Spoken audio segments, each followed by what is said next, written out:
Have you ever stopped to think about who speaks the most in the classroom? Research shows in many lessons, teachers speak almost 70% of the time, while students only get a small chance to participate. This makes us ask the important question. Are teachers truly encouraging students to think and spread ideas? Or are they only giving instructions all the time? Assalamualaikum warahmatullahi wabarakatuh. Hello everyone, my name is Sarah Dulagusu. Today I would like to review an interesting and meaningful book called Reading Talk Likely in Primary Classroom, written by Richard Peake and John Nick. This book focuses on one important idea. Classroom talk has a huge influence on teaching and learning. The authors explain that communication is not just a tool for giving information, but also a way to build students' thinking, confidence, and understanding. The book is mainly written for trainee teachers and primary school educators who wants to improve the quality of interaction in their classrooms. One thing that makes this book very interesting is that it uses real classroom conversations and real example from school. The authors carefully analyze how teachers and students communicate during lessons. Because of this, the book feels realistic and relatable, especially for future teachers. One powerful example in the book is about a young girl named Rosie.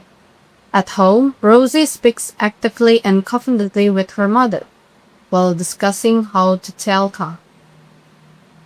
Her communication is natural, creative, and intimate. However, when she enters the classroom, the situation changes completely. The teacher asks very close and limited questions, and Rosie slowly becomes quiet and patient. This example gives a lesson for all educators. Sometimes teacher may unintentionally stop students from speaking freely because of the way they ask questions. The book reminds us that communication in classroom should not only focus on the correct answers, but also on the encouraging ideas, discussion, and curiosity. Another strength of this book is practical activities. Almost every chapter includes activities that encourage readers to reflect on their own teaching style. For example, one chapter asks teachers to record 10 minutes of their classroom teaching and analyze it using the IRF model, which stands for Education, Response, and Feedback. This activity helps teachers understand whether they are creating meaningful discussions or simply asking questions and giving short responses like good or correct.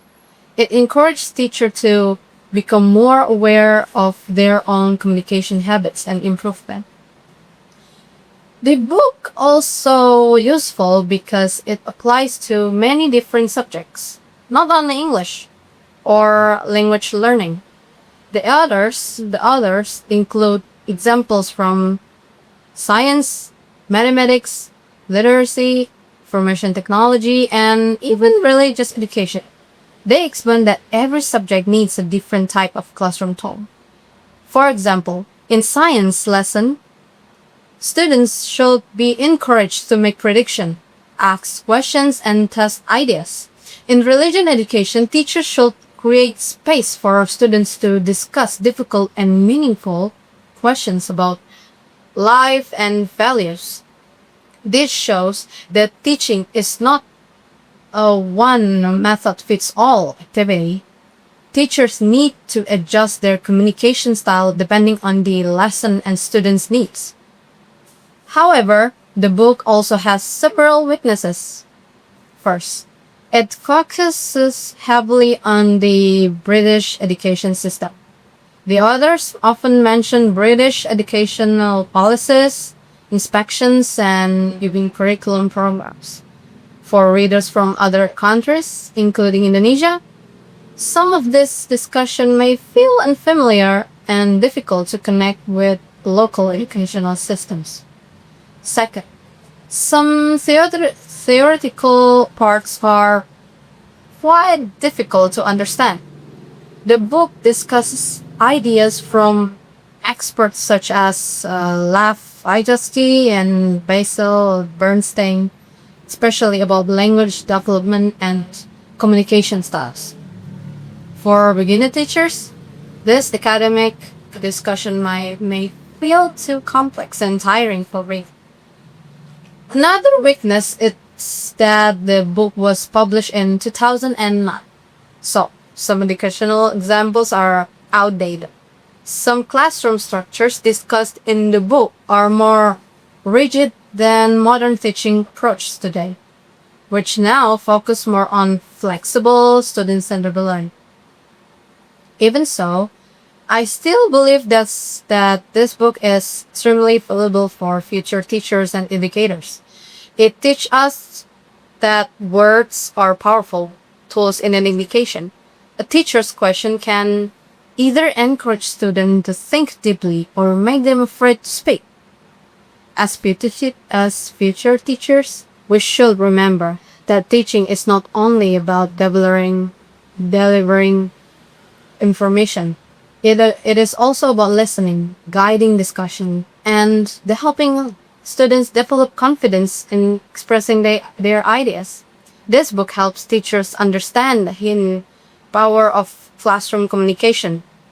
It reminds us that students should not feel silent or ignored in class. Instead, classrooms should become places where students feel safe to speak, ask questions, and even share their opinions. In conclusion, I highly recommend using TOEFL effectively in the primary classroom for education students, trainee teachers, and anyone interested in improving classroom interaction.